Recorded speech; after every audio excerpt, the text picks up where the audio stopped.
The sun is being touted as the answer to keeping residents here out of the dark. You see, the city wants to go from power consumer to power producer. ABC 7's Wayne Friedman takes a look at how a city known for its fog is now pushing for solar power.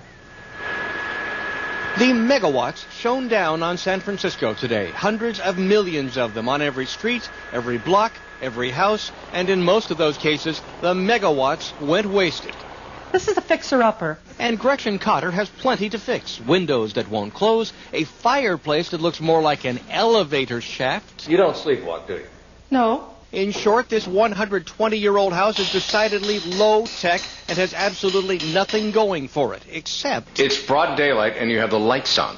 That's right. I've got the lights on. I don't need to worry. I have my own power plant. There it is, on the roof, collecting megawatts, turning sunlight into electricity to the point that her power meter runs backwards as she sells electricity to PG&E. Her bill last month? $4.67. What Gretchen Cotter has done on a small scale is what San Francisco hopes to do on a big one. That's why she spoke to a budget hearing in City Hall today as a supervisors committee took public comment on a plan to turn the city from a power consumer to a power producer.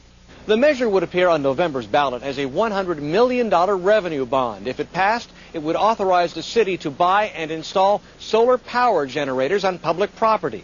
The panels would go in places like reservoirs and on top of public buildings. The city hopes to harness 1,000 megawatts a day and have the system pay for itself in 20 years. People stood in line at this meeting in support of the idea. We are placed here to protect the earth, to till and to tend, and so it is our responsibility to ensure that the earth continues. It would make history as the largest municipal solar power project of its kind to date. A good first move, says Gretchen Cotter. Now think smaller and bigger. I can build my own power plant. I don't need the city to do that.